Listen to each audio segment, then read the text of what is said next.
Why, hello, everybody. Welcome to the 24th episode of the Comics Dash podcast. I'm your host, David, and today I am joined with Henry Verona and Jean-Luc Botbyl.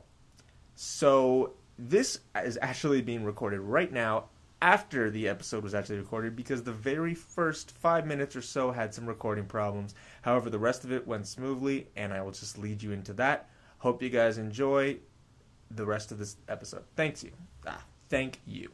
So speaking of Frankenstein and I, Vampire and all these canceled books, that actually reminds me of an article that Jean-Luc recently wrote, an editorial called Mediocrity Rises. Is that what you called it? Or Prevails. Mediocrity Prevails. Darn it! And it's an editorial piece that Jean-Luc wrote about how DC and Marvel, the big two, don't really push all their properties the same, and how it just creates a sort of self-fulfilling prophecy for the books that get canceled, rather than, the Batmans and Spider-Mans. They don't push the Swamp Things and the I, Vampires and such. And I would encourage you guys to check it out. And we're actually going to talk about it in depth a little bit, something new. So, Jean-Luc, since you wrote the article, why don't you just give a brief overview of what it's about? Okay. In short, basically what I did was I I've been rereading a ton of books, like, as I've already mentioned. And it kind of bums me out that a lot of these haven't done well. And I mean, it bums me out, but I understand that they had to be canceled because they were just a drain on money they were just a drain on the companies. So, it makes sense that I, Vampire and Demon Knights and Frankenstein were canceled, and it makes sense that Daredevil and Captain Marvel were canceled and then relaunched. But what really bothered me about it was that, these, like David said, they create a self-fulfilling prophecy. It's as if DC and Marvel send these books just to die. They create them, they publish them, and then they just let them go without basically any marketing at all, or without putting any push behind them. Well, they push books that sell really well anyways, which doesn't make sense to me personally. Batman sells consistently over 100,000 copies every issue, and it's at a $3.99 price point. So I think it's pretty safe to say that since it's sustained that massive level of sales for 33 or 34 issues now, that really there's really not much of a need to push it, and it would make more business sense for them to push smaller books that are really good but don't necessarily have the sales because they're not in the mind of the general public. And they'll have a small core following, but not really the massive following that Batman does, or that Justice League does, or that Spider-Man or the X-Men do. Right. And so I ended up just feeling the need to write about it, and that's what I did. You can check out the article, but we're going to go into more depth about it right now. Yeah, and I am interested to hear what both Henry and David have to say about it. I'm going to link that article in the post on Clarity. So hopefully that gets some traffic. I hope so. So Henry, what do But you you think? can go first. You can respond first, David, because I actually have a lot to say on this. I really am glad that this is something we're talking about. So from their perspective, I mean, if that works, if Batman works, you got to understand why they're doing it. They just want to strengthen what works rather than, you know what I mean? They're trying to you can't really blame them for making a decision that's in their best interest, which is they are a company, right? That's their number one goal. Yeah, and I get that. Their number one goal is to sell their product, and I mentioned that in the article. I understand that. Okay, so but I'm just saying I have some of the new 52 issues, number ones, right in front of me.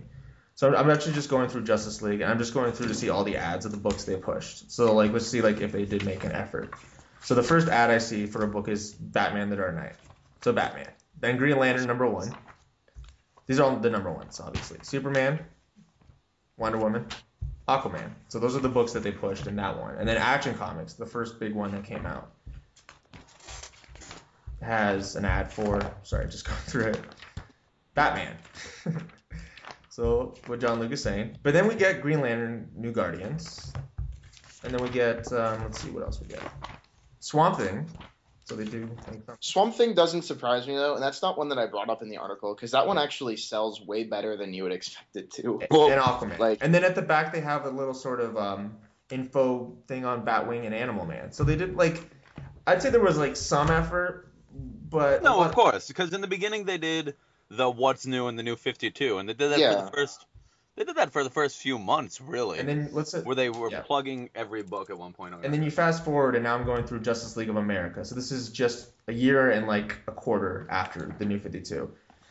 Green Right. Arrow the show, then Vibe #1, then sorry, some of its actual comics, not just ads. Green Arrow, the Jeff Lemire starting in 17. So See, and then Katana. my biggest thing is I always Was it the- feel.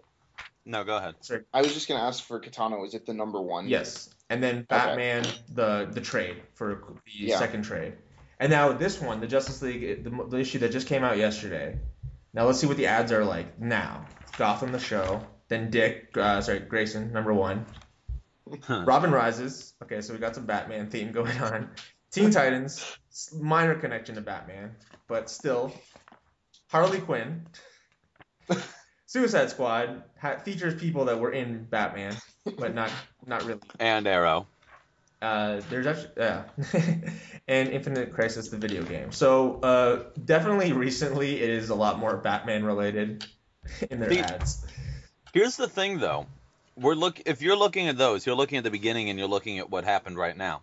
But for a long period of time, DC didn't really plug their other books with in-house advertisements. They would have their books come out, and they would do the little Channel 52 thing at the end of the issue, which I actually think those are pretty. I like those; they're charming. Should be News 52. But the News 52 channel, whatever. But they didn't actually have advertisements for books, and they never advertised when a new writer was coming on. They never advertised a new status quo. They expected you to know from the internet, and while a lot of the comic book community is online looking up comics, if you're going to the store, you might not be that same customer, and that's kind of disappointing. Like what I like about Grayson, they put the first few pages in the back of almost every book that they published in June, right? They did that with Suicide Squad was in the bunch of a bunch of books. Yep. I think Teen Titans might have been in the back. Teen Titans was in a couple. Yeah. Honestly, like what do you guys remember what week of like the month iVampire would come out? Because there was like week 1 books, week 2, week 3. I think that was a week 3 book. So in honestly in the back of a week 2, give like a Grayson like preview or a Superman Jeff Johns like preview. Because like you're not, it's not like you're saving it. Like, oh, I don't want to give away the iVampire for free because no one's gonna buy it if they don't know what it's about. Of course, and what bothers me the most about this entire movement is while we were doing this podcast, I ran to my shelf and I grabbed my entire Marvel Now and my entire New 52 sections, right? And I'm looking at really quick. I'm weird like that. So I'm looking at the books that I own, right? I'm looking at Marvel Now. Marvel Now, I have all of Avengers Arena. I have the beginning of X-Men Legacy, all of Red She-Hulk, the last volume of Captain Marvel, Fearless Defenders, Journey into Mystery, and Young Avengers. Those are the only ones I have actually bought. Those are all gone. Those are all gone. Every single one of those books. Avengers Arena exists as Avengers Undercover now. Right, that one at least ended. But the thing is that with a lot of these books, I feel like, okay, if we're removing these, we've got Young Avengers ended because of the story. We've got Avengers Arena ended because of the story. We have X-Men Legacy ended because of the story, more or less. But Red She-Hulk, Captain Marvel, Fearless Defenders, and Journey into Mystery were all dead on arrival. And that's because of the creators and the way that they launched them. Now, it's not a knock against the quality of the creators, because I think all 4 are great books, and I love them. But when you're looking at a market where the general thinking behind most publishers is that female characters are harder to push and sell, or that weird concepts are harder to push and sell, they put their secondary writers on it. And so you look at this, you see Jeff Parker, you see Cullen Bunn, you see Catherine Amon, and you see Kelly Sue DeConnick, who at the time wasn't as big as she is now.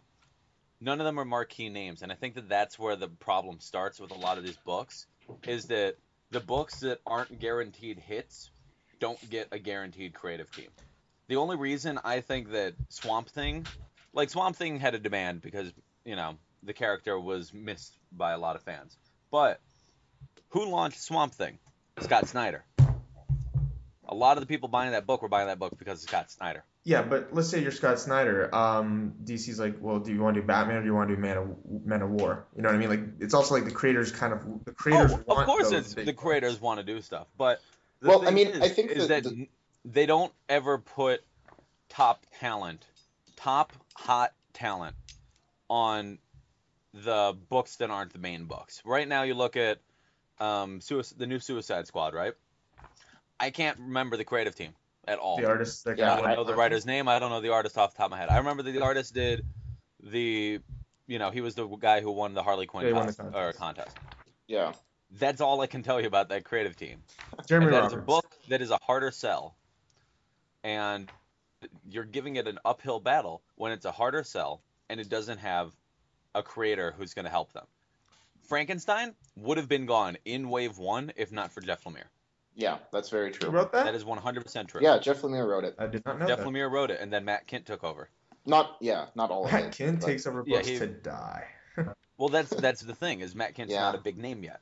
But that's like furthering my point, you look at a lot of these books, and they don't. I think that Marvel and DC are afraid to put their top talent on a secondary book, and I think it's because of what you said, David, and that's because they're marketable. You want to put the top guy on the top book, because if you're going to pay the top guy salary, you're going to make sure that you're selling that book.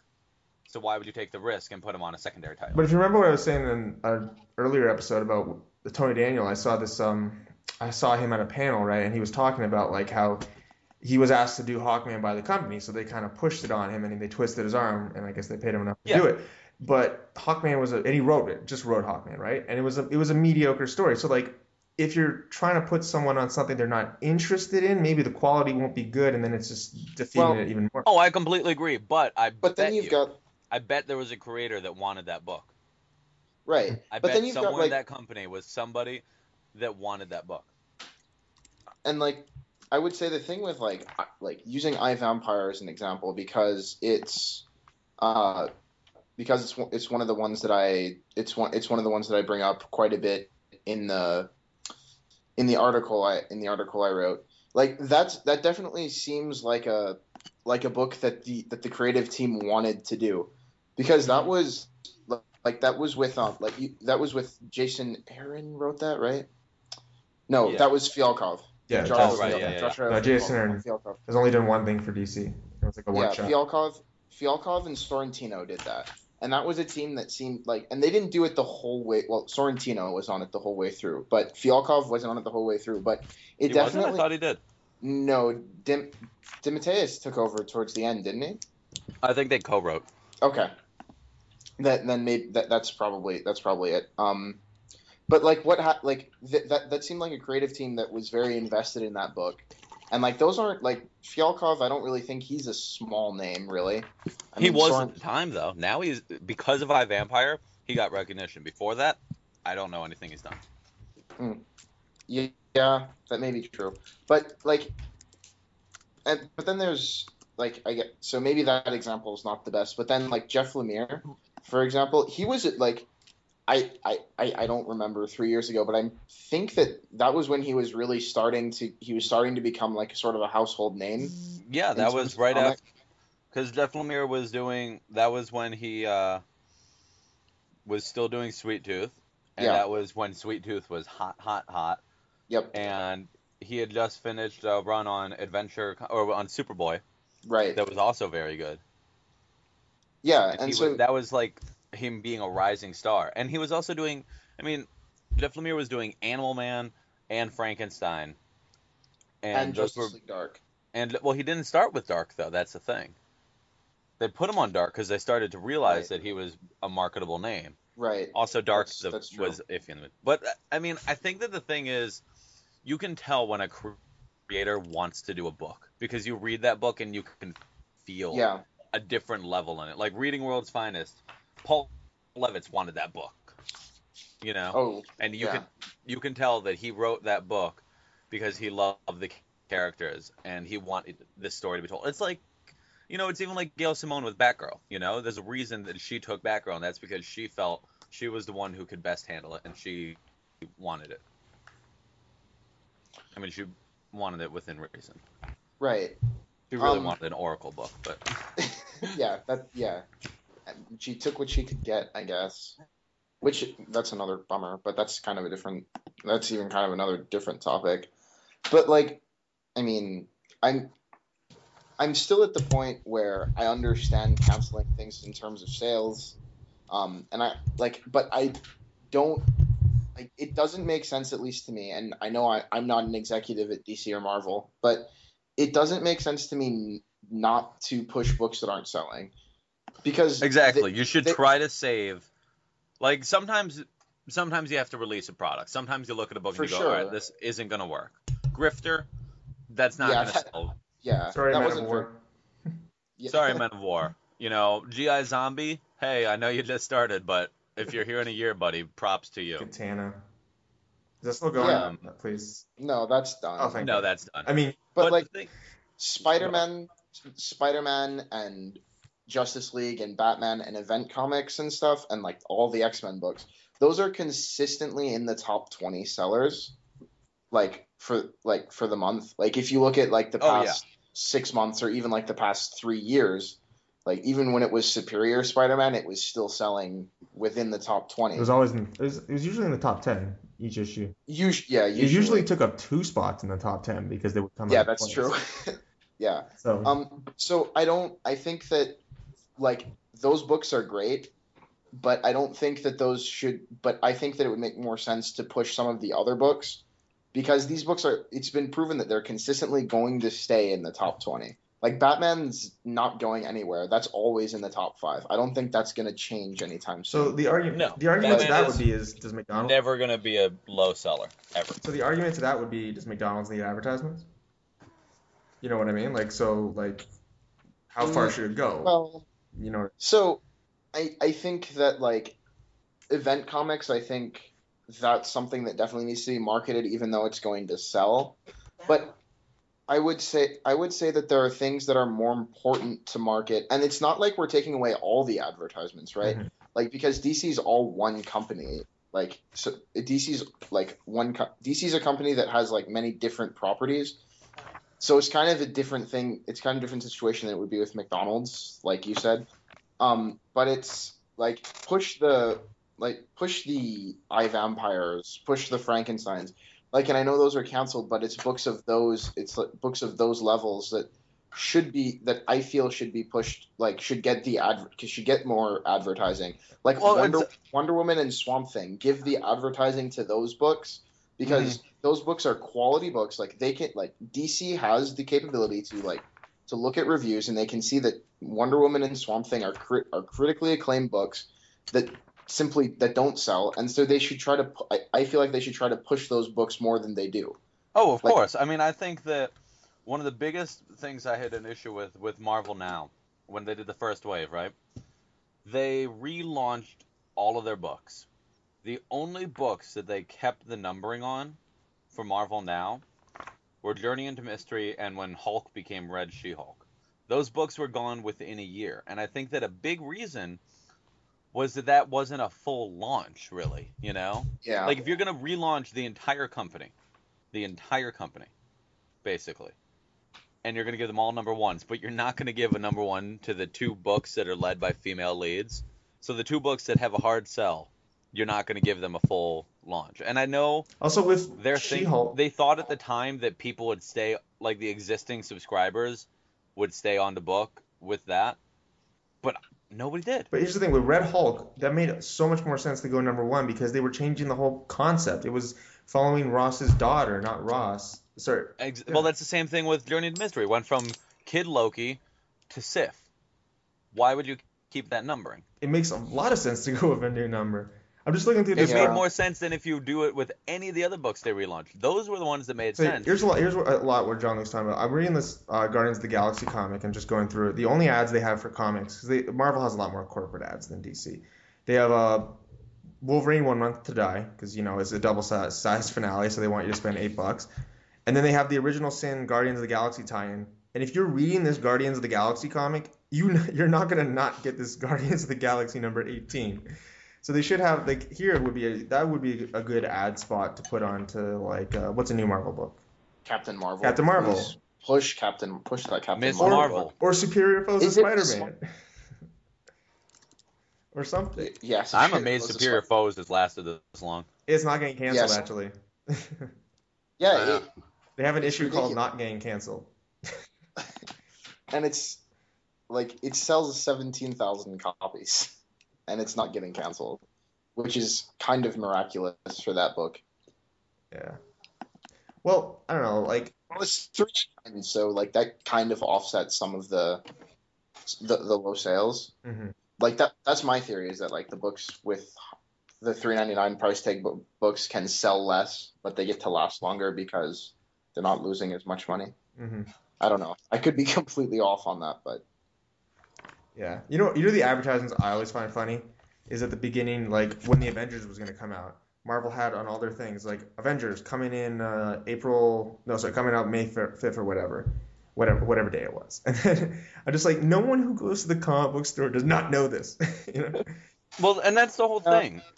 I feel like maybe sometimes they're trying to like reverse market it, that like maybe people will buy it because they think it's associated with it. But that's dumb when you see a Green Lantern advertisement on like Batman. Exactly. And then they had like Dark Knight Rises was on the Batman whatever cover. It was on every cover. That little band at the top. Yeah. That and Arrow and Man of Steel as well. It's Arrow made more sense because that's not like not everyone would probably know about that off the top of their head, and B, it's like true. It's more of an unknown if it's going to do well. But the Dark Knight Rises, as if like someone buying Batman number 14 or whatever it was earlier than that. Batman whatever, it does not know this is coming out and does not want to buy this. Go to that movie. You know yeah, it's very silly. Yeah, and I think that it's absurd. That's the thing, is that part of this I think is almost on purpose though, because it's easy by doing what they're doing. Marvel and DC effectively, I mean, they control the market, but they can control what sells and control like what they know will do well, because Batman is a relatively simple concept to sell to people, and I mean, obviously people have loved the character for 75 years now. So for 75 years, people have been able to get into the idea of this is a guy who dresses up, has a lot of money, beats up dudes in the dark. That's easier to sell. It's a hard sell to be like, okay, this is Frankenstein, but not the Frankenstein from the movie that everybody knows. This is like the original Frankenstein from the book.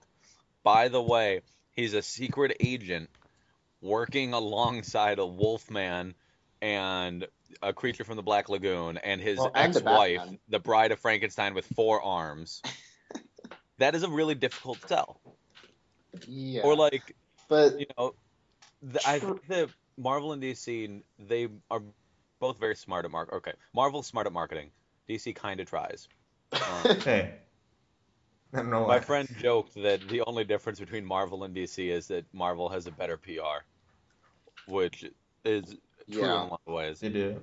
But the thing is, like, on DC's defense, they tried Men of War, they tried all this, like, DC keeps trying, but they don't advertise it. They're trying. Here's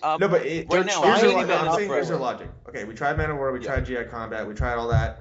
Screw it. Every other book is going to be a Batman sort of thing now. We're going to have Grayson, we're going to have Robin Rises, we're going to have, you know what I mean? Like, they're not. Like, I mean, even the new books that they're pushing, like Gotham Academy, they're getting their teen book, but they're putting it under Batman because Batman. It's the same thing Marvel's doing. Yeah. We right now have an Illuminati book, and we have a Shield book, and these books are all we have Heroes for Hire, but these books are called New Avengers and Secret Avengers and Mighty Avengers, and it's that's really not what those books are. They're not Avengers. This is I'm reading every month. I read Heroes for Hire.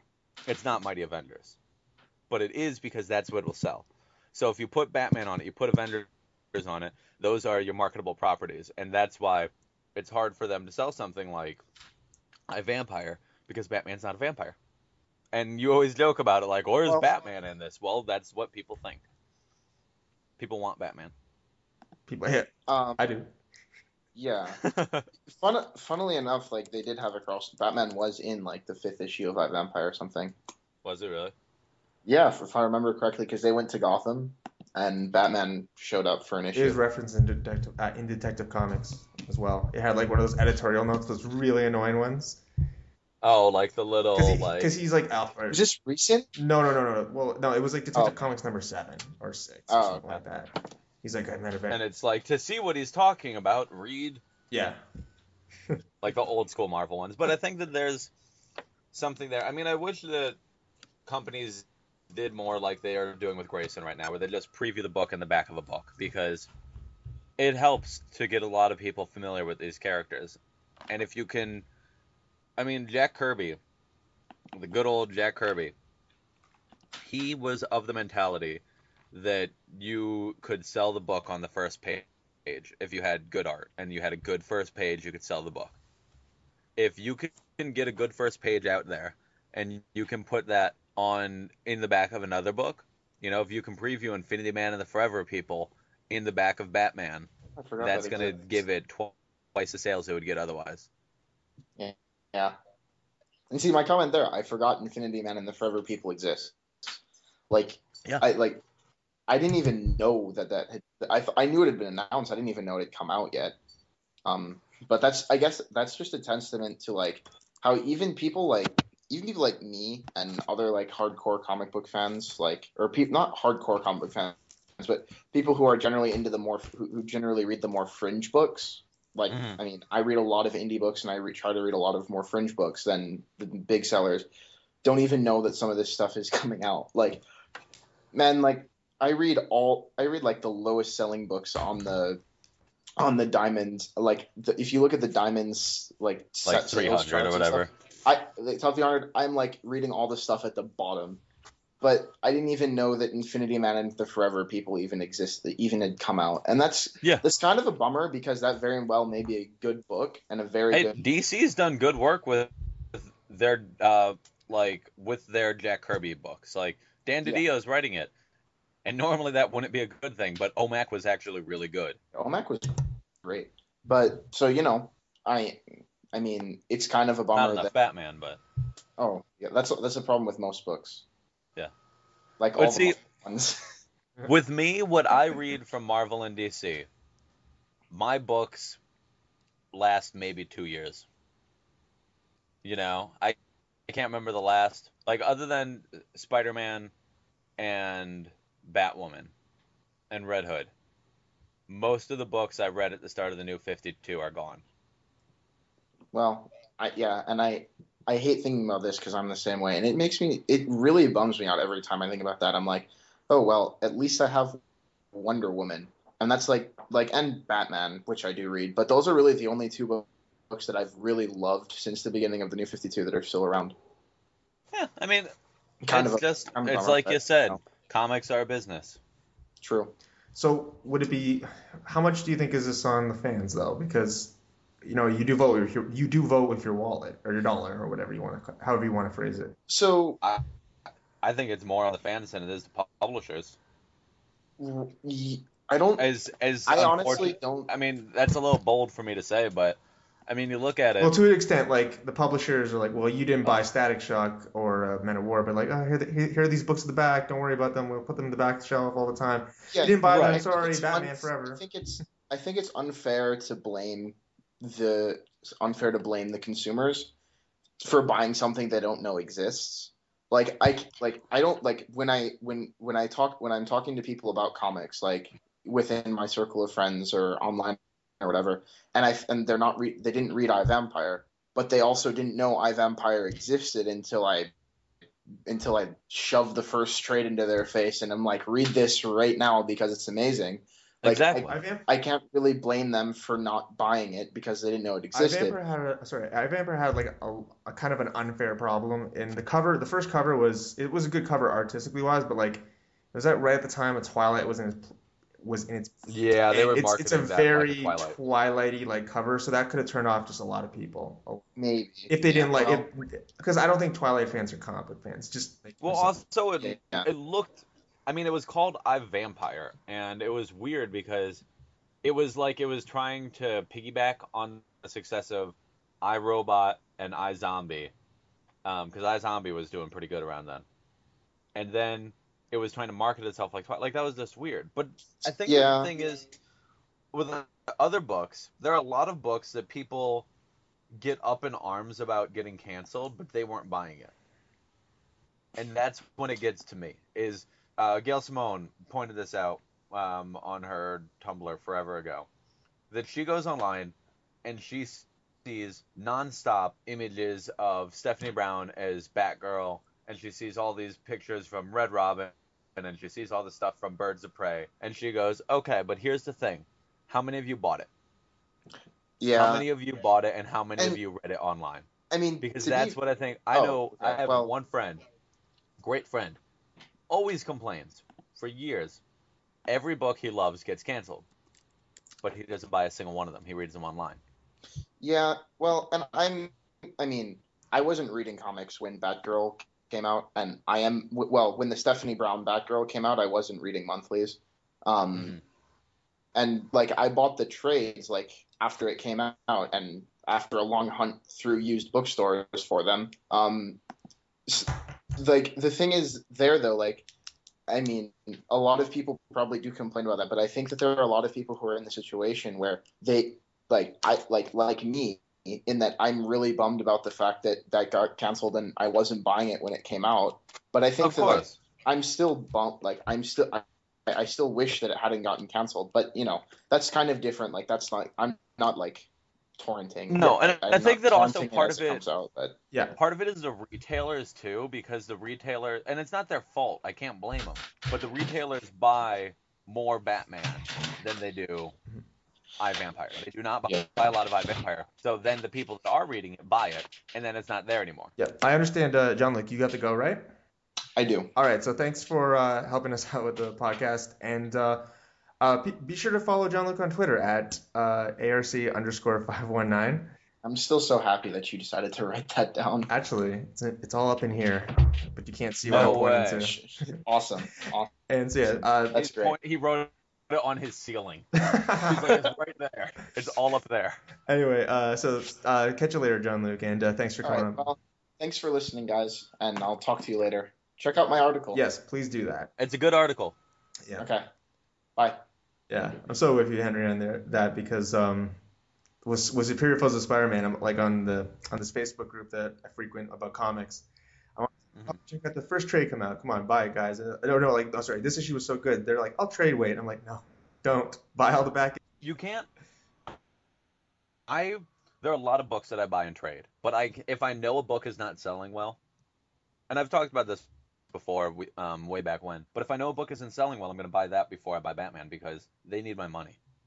It's true. I'm like, I trade weight Superior Foes and buy Superior Foes. And I do that with a couple books too, because I mean, when you love a book, you don't mind giving it your money. Exactly. So I think we all have a similar sort of view there, but like we had some interesting banter with that. Yeah. So let's go on to the big books of the week. Justice League, the Guardians, the Galaxy, all the big sellers and all. All the big stuff. Yeah, let's talk about Justice League for a bit. You know, let's just push those iVampires to the side.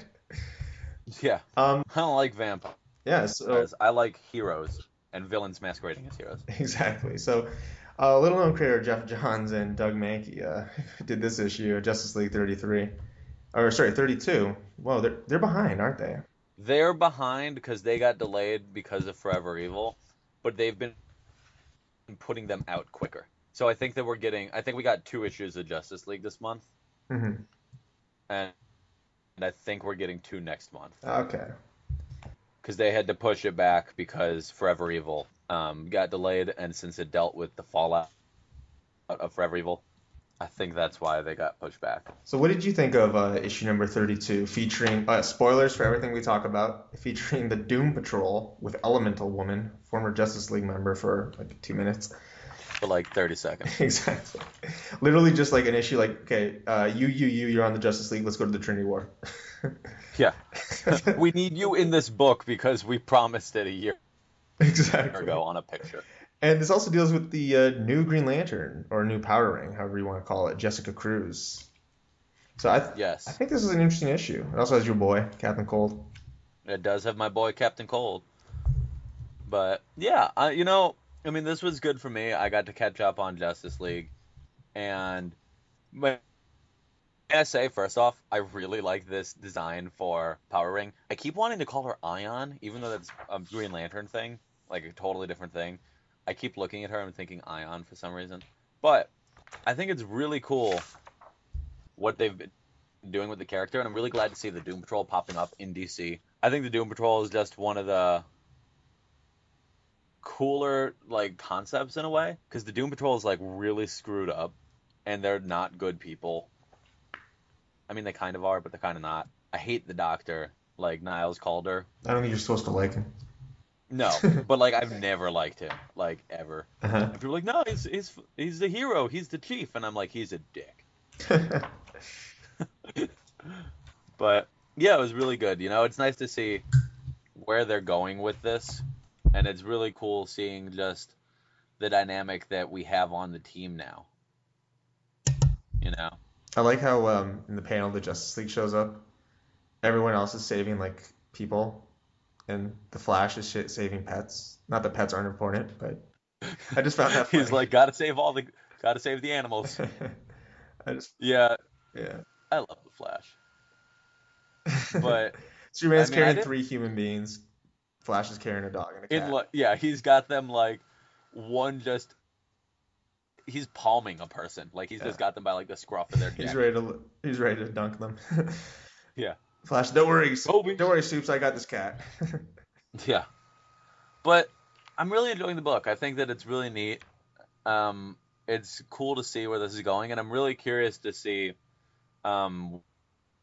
where they take this relationship with Dr. Calder and Lex Luthor, because clearly there's some beef there. Yeah, well, one has hair, like a lot of hair. He's just openly mocking him, essentially. I keep looking at him, and I'm like, wow, that looks like the alternate universe Lex Luthor, kind of. Kind of does, yeah. You know what is good about this book? There's a lot of Doug Mahnke art, because he drew it. Doug Mahnke, I'm a big fan of Doug Mahnke. I know some people are a little, like, iffy about him, but I like him a lot. You know, I think that it's okay for people to be iffy on him, but it's also okay for people to be wrong, because he's wonderful. Yeah. This isn't his... He does good art here. It's not his best art, but it's still very good. I just always like his action. He makes everything look powerful.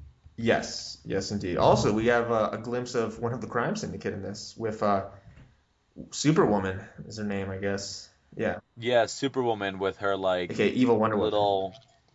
Yeah, she's like... I think... She's pregnant. I'm not sure if she's supposed to be... I can't remember if she's Wonder Woman or Lois Lane from the other universe. She's Lois Lane from the other universe. That's what I thought. Yeah. But like with Wonder Woman's skill set. With like superpowers. Also dark. But she's cool. And I'm curious to see where they take her, because Forever Evil left us some really nice open endings. And even though I feel like Forever Evil ended, it's good to see that they left a couple of these threads that John is able to pick up. Yeah. And it's cool that we're also getting to see Power Ring, who he first really hinted at in his earlier Justice League work, or Green Lantern work.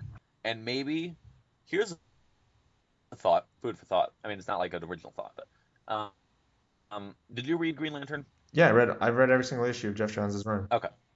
So, you know how at the end, how Simon Baz is like supposed to train the female Green Lantern, and this is obviously her. Yes.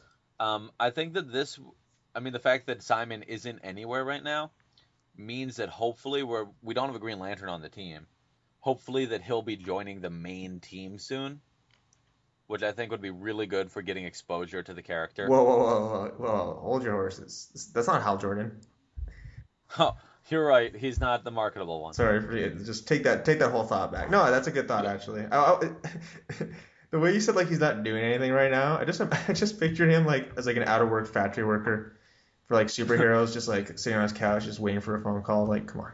He's like, oh man, I guess I got to go back to stealing cars. Yeah, I gotta go back to doing nothing. And then we get Captain Cold, talking to Lex, and Lex is like, "Do you want money?" He's like, "Ooh, I like money," essentially, because it's Leonard. But I mean, Captain Cold has always been pretty straightforward. Yeah. Like always. And I appreciate that about the character. And that's not an insult to the character that he's straightforward. It's just he knows what makes him happy, or what he thinks will make him happy. He's never really happy, let's be honest. Yeah. He's a pretty depressed dude most of the time. Did you read the Rogue Rebellion? Yes. This is like super offhand and just for me, like, what happened to his sister? God, I can't remember right now. Good or bad? I know she was in the coma and like phasing in and out of reality again, and things weren't looking good, but I can't remember. Oh, okay. I'll find out later. Yeah, find out later. But I feel bad now. as an overall, like, I think Justice League is like it's really hit its stride. Like from the beginning, it was just very basic, like with the it's called Origin, right? Justice League Origin. Yeah, it was just the basic, first sort one. of very popcorn superhero comics. If I want to just Yeah, and then straightforward, just big action. and then the Graves arc kind of sucked, but people overrated it because at the very end, Wonder Woman and Superman kissed. Yeah. And then they kind of treaded some water, and then they had that arc was pretty awful. and then they had the crossover, which was nice with Aquaman. And then See- they treaded water for Trinity War, and then Trinity War, which kind of was just a giant sort of advertisement for Forever Evil. And then Honestly, since Forever Evil, even when they're doing the tie-ins, yes, Justice League has stepped up. Justice League has become one of the best books that DC has been put since the tie-in. And I'm really glad. And it's weird because, normally tie-in books don't make me very happy, but they were just really well done. Yeah. And it's really nice to see that. I mean, maybe this is what Geoff Johns has wanted all along, Mm-hmm. Because sometimes that'll happen with a book where you just feel like it's treading water, like you said, and then eventually it bursts out and it breaks free. And Justice League is breaking free, and it's doing what we wanted. We're starting to get more offbeat Justice League. Yeah. Less of just like straightforward heroics. Off topic, what does the cover look like for this issue? Because they only had the variant in my store. So I'm looking at this The cover pure is platinum stuff. It's just Lex Luthor like standing and looking all menacingly and smiling, or actually not smiling. What I'm saying, he's frowning, like significant frown, but holding Batman's cowl. Oh. And, like, one hand is the utility belt, the other is the cowl. That's not a misleading thing. No, he's like, and it says Lex Luthor knows one secret. What will he do to learn them all? Oh. Dun, Good old dun, dun. DC He'll comics. join Spiral because Spiral wants to learn everybody's identities too. Oh yeah, Grayson reference. That would be a crossover. I would read a Grayson and Justice League crossover. So honestly, if you guys like dropped Justice League in like the 20s when it kind of was just muddling around, or even after Trinity War, I would suggest picking it up now. It's really good. Yeah, I think that honestly, just pick up these last couple of issues. Is only the third issue post Forever Evil, but they've all been good, and it's exciting to see the Justice League be a good book again. It's been a while. It's like even if Nobody, I feel like people forgot about it almost, even though it is one of their top books. I Yeah. feel like people kind of forgot about it. it's like for baseball fans, it's like if the Yankees aren't good, even if you don't like them. I mean, no, that's a weird example because you don't really root against comics, but you want the big names. You want the big names to have a presence. You know what I mean? Of course. Yeah. If Justice League was bad, it would be like And if the Yankees were bad, like this year. Yeah. I'm a Mets fan, Oh, so that explains a lot. down with the. See, here's the thing. At the end of the day, I'll root for the Yankees because they're the home team. Exactly. So with that, I don't know if you know this, Henry, but the Guardians of the Galaxy is coming out tomorrow, and No way. yeah, so we decided let's talk about. And surprisingly, a Guardians of the Galaxy comic came out the same week. Whoa. Actually, there were two Oh, the main one too. because Guardians proper came out this week as well. Oh wow, that's super coincidental, but on their part. Yeah. So I guess they're making a hard push. Next week we're probably gonna get Star-Lord. Actually, I can check right now, but I bet next week is Star-Lord and Rocket. yeah, well, we were thinking about like talking about a Guardians of the Galaxy comic coincidentally, and then we found out the movie came out. And we thought, you know what, we could have done the proper, or we could do a number one, essentially, which is the Marvel 100th anniversary, not really, Guardians of the Galaxy. So for those who don't know, the 100th anniversary Marvel line is kind of just them doing what could be the stories at their 100th year, which would be, I have no freaking idea.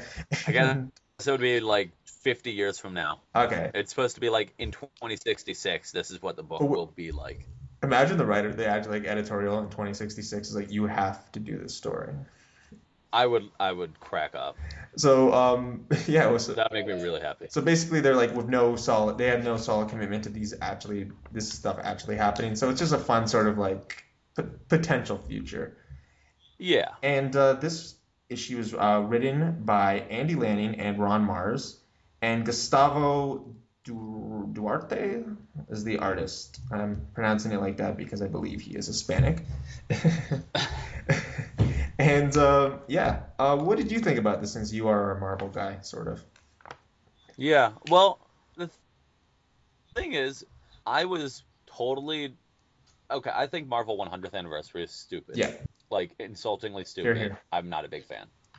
But this is the only one where I was like, okay, maybe it won't be complete poop, because Andy Lanning, alongside Dan Abnett, had a great run on Guardians of the Galaxy, and they're basically responsible for everything we're getting in this movie. Mm-hmm. So the fact that Andy Lanning was writing this gave me a little bit of hope, and reading it, I'll say it's better than I thought it would be. You know, it's still kind of stupid. Yeah. But it's a fun issue. It is. Stay with me here, people, while I read you just... Okay. So this is the 100th anniversary, and to, like, preface that it's the 100th anniversary, they gave you, like... The first page was, like, catching you up to, like, where they are 100 years from now. Yeah. And it says, the living tribunal granted the Silver Surfer a single moment of godhood, bestowing the cosmic hero with a glimpse of omnipotence. Craving such power, Galactus reabsorbed the Silver Surfer, becoming Silver Galactus, a being with a greater hunger than ever before. And I read that, and I immediately wanted to put it down. Yeah. 'Cause I'm like, really? The Silver Galactus? Really, guys? But I'll admit, it was actually a pretty fun book.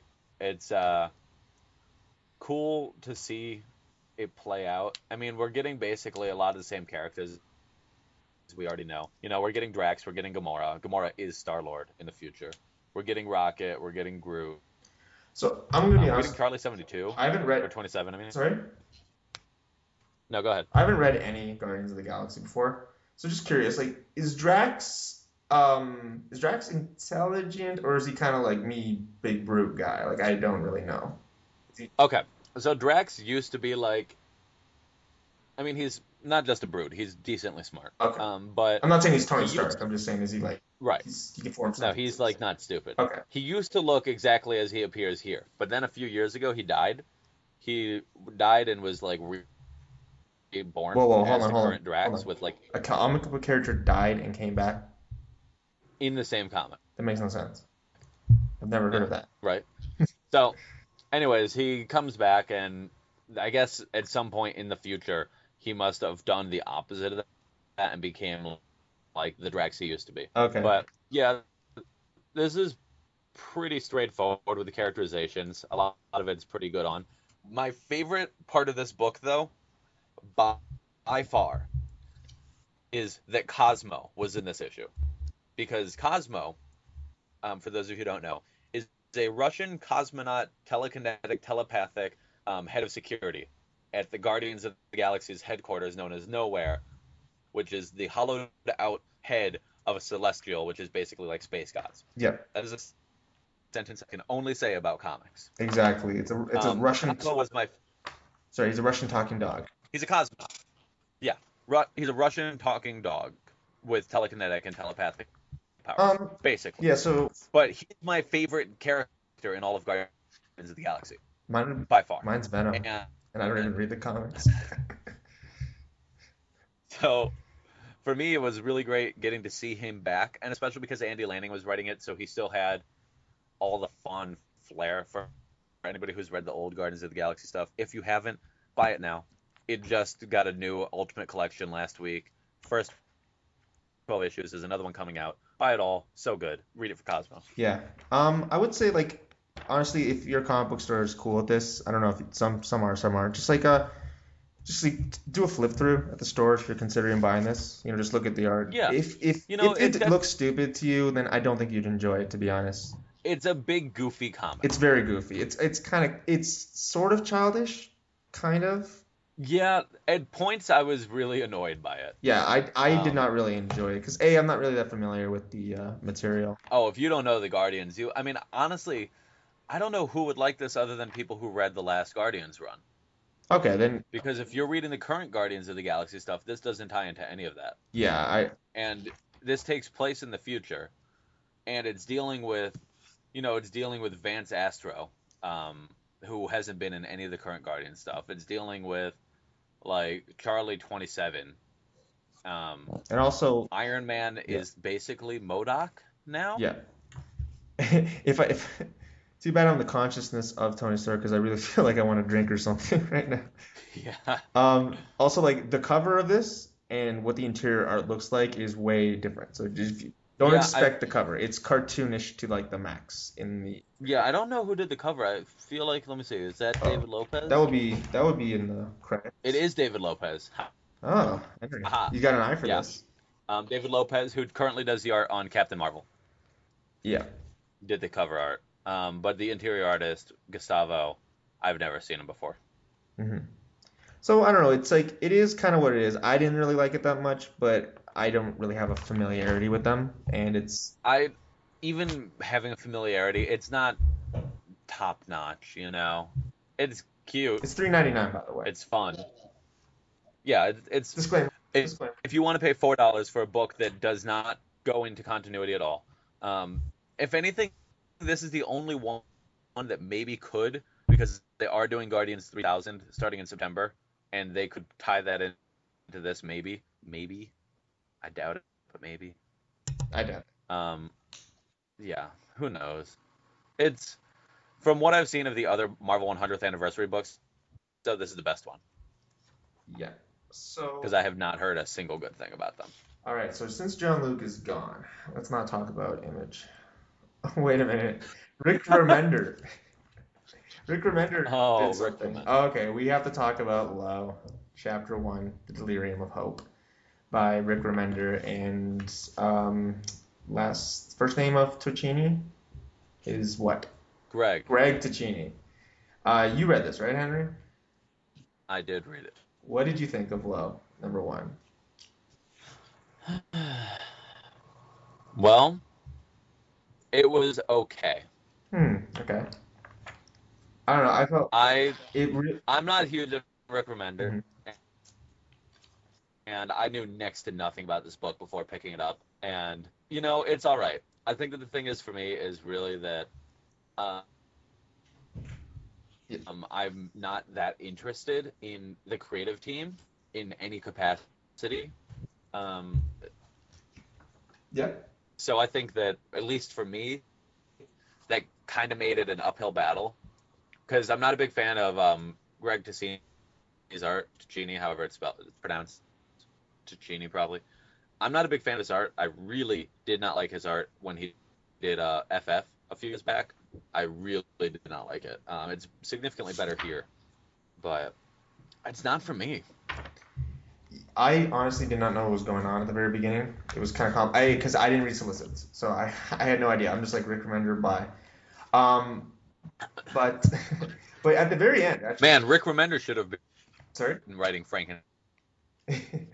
You'd be on that like crazy. It had to be after I read that. Actually, it had to be after. He did Frankencastle. So I read that afterwards in Omnibus, but no, like it would have to be after the point when I started reading him, Henry. So Frankenstein would still be dead. Oh. No, but the no, but the second half of this really actually it got me hooked. Actually, it redeemed it for me. I went from okay to like I wouldn't give this a great rating if I were to review it. I'd give it like 7.5 maybe, but like I see a lot of promise, like the concept and actually the letters, not the letters, his like closing thing kind of filled in the blanks for the concept because I just didn't really understand where they were and what the whole premise was because maybe I'm stupid. But well, what's weird? Sorry.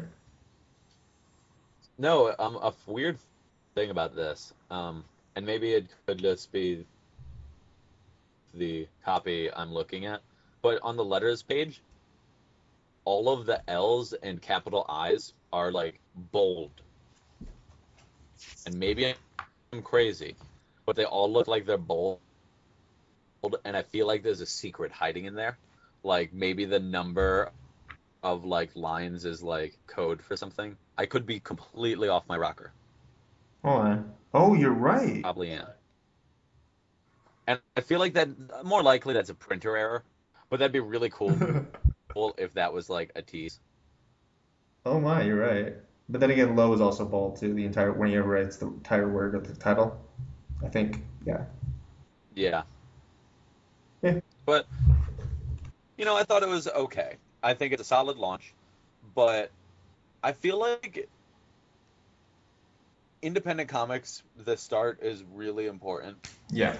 because you have to sell an entire world, and they do a good job of establishing the world. I mean, really, that's the entire beginning of this comic is them just, breaking down like what this world is like and what it's about. And I mean, I hope you like naked people. Yeah. Also weird sort of like There's a lot of naked people. weird sort of like nudity that's not really censored but kind of is because I don't want to get into the specific details, but Yeah, it's like someone's there will be missing like something when he's standing in front of you. a hollow screen in front of it, Yeah. or it's like the lead. Yeah. He's like laying there, And there's something and missing, which is you can't see his penis because his leg is in the way. I was just gonna say something missing to like allude to it, Henry, but yes, thanks. I'm explicit. Yeah. Anatomy. You cannot see the areolas of the woman. They're blocked by holographic screens. I'm using science terms now. Okay. You can't see the Yeah. oblongatas either. Yeah. But That's because they're inside their head. I'd say this really picked up in the second half, and I'm gonna pick up the next one because I have faith in Remender. And I know what you were saying about like the start of books, but like this does have a very hot creator in the image scene. And Oh, definitely. so it has. I have no doubt that this is gonna go over decently well. I think it honestly is my distaste for the creators. I don't hate Remender, but I'm not a Remender guy. And But he killed Captain I think America. that if you are excited for where this goes, it'll really get you hooked because, it does have a lot going on and it leaves it open for them to do so much more. And that's the cool thing about independent comics is the beginning can be so crazy because you're learning about this entire world. This is a crazy high concept sci-fi world. Yeah. This isn't just like, oh, this is Rick Remender's story about like a dude on the street. It's like, no, this is like a subterranean, like underwater world. Yeah, because the sun has exploded or whatever, or became a Yeah, and supernova it's like- or whatever the science is. Right, and there's like radiation on the planet, so they can't leave the water. Yeah. And they're trying to find a new See, home. I didn't know what that was. I didn't pick that up until the afterward. So I was like, oh, that's what their whole thing is. Yeah, it's kind The of second half, I'm just like, oh, they're getting boarded on this ship, and then they're having this crazy fight sequence, and they kidnap the kids. And spoilers for everything we talk about. yeah. Spoilers. There's kids. Yeah, and they're kidnapped by these evil people, and the mom is she's gonna stop at nothing to get them back. Yeah, that's the thing. The husband like Dies. spoilers. The husband like died, right? I'm pretty sure he's dead. And in the afterward, he mentioned that the mom is Stell, and Stell is the main character. So I assume he's dead because his eyes gouge out. He's gonna bleed out. Yeah, so that's pretty cool. That like, I mean, it sucks that he died because he seemed like a nice man. Yeah. But I can get a really interesting story here about. You don't get that often in comics. It's like a mother longing for her children, and you don't get that in comics that often. You get it in movies, you get it in this, but you don't get it in crazy sci-fi. Yeah. I know. Yeah, it's Remender. I don't know. I'm definitely trying number 2 for sure. I don't know if you are, but Yeah, I think that this is worth. I mean, I might even check out the second. By the way, just I am curious to see where it goes. a note: it is mature, as some of the stuff we were talking about. So if you're young or if you're a parent, be careful if you give this to your kid or something. And B, it's $3.99, which is kind of odd because the images usually give you the $3.50, the sort of halfway. But it's $3.99, but it's a big book. It's very big. It's it's more. It's not like a 20-page book for $3.99. It's Marvel, like cough, cough. 34 pages or something like that. Yeah. Oh no, I'm not saying. I'm just saying usually the image books end up being $3.50. That's fine. Yeah. Also, I'm looking at a digital copy, but do you have the print one by chance? Yes, I did buy the print one after bugging you to get the digital version. Did they Image doesn't have advertisements, right? They don't until like the very back is Like they're all at the back of the book. and this one actually is only advertising. That's so cool. Like that makes it. Yeah. They're only advertising their own stuff. Like that's cool. You're paying $4 for a straight read. You know, you're not getting bogged down with like other weird stuff. Yeah, you don't see Dark Knight #1 by David Finch like midway through the book. I'm like, what? Exactly. Green Lantern, you're getting the next one's coming a back. full story. Yeah, and the only image, and this one doesn't even advertise other Image books. They usually have like some other ones, but this one is just low #2. Yeah. Yeah. So I think it's cool. I'm excited to see where it goes. And they do have the Marvel God and the Image God now, Rick Remender. So. Yeah. All hail Remender. Oh wow. Interesting article. The second you say that, I see an article pop up that's called "Why Marvel Needs to Fire Rick Remender." I saw that yesterday. That's actually an old. I haven't read it yet. It popped up on that Facebook group. Yeah. Yeah, it's from a few weeks ago. Yeah. But they're claiming that they're claiming the age on one of the girls was wrong because like they're like, oh, this girl should be 16. Was it that whole thing? This girl should, yeah. Oh, I'm not even gonna. I'm not reading that. That's. Yeah, it's like this girl's 16. Well, by all accounts, she said she's 23, but she's lying because she's 16. As if comics can't screw around with the ages. Damian should be 6 years old. Yeah, not even. Yeah, 5 probably. Yeah, it's not like after 0 year Batman's like, well, gotta go to the desert and conceive with Talia. So it probably took him a while to get to that point. Yeah. So low #1. Low #1. It's a good read. I'd say if you read Remender's Image stuff recently, I would say it's more in the Black Science area than it is in the Deadly Class. If you're looking for some comparison. And I'd say if you enjoy Black Science, give this a shot. And the art is, I know I didn't like the art as much as I like in the other Image books with Remender, but it's not like he's doing the art. It's somebody else. But Tocchini. But I can see why people would like it. Oh, definitely. It's the worst thing you could say about this book is that it is a lot hitting you very quickly. Yeah. Oh, yeah. But if you are ready to go on an adventure, it's a good book. Yes, indeed. That's how they should market it. Are you ready to go on an adventure? Yeah. Into the wild blue water. Yeah. So with that, I think that's about it. Also, I should note that Guardians of the Galaxy is coming out tomorrow, and I'm seeing it tonight because, some theaters do that. Woo! And, we're going to do a spoiler cast. Spoiler cast is coming up, right, Henry? Oh, yeah.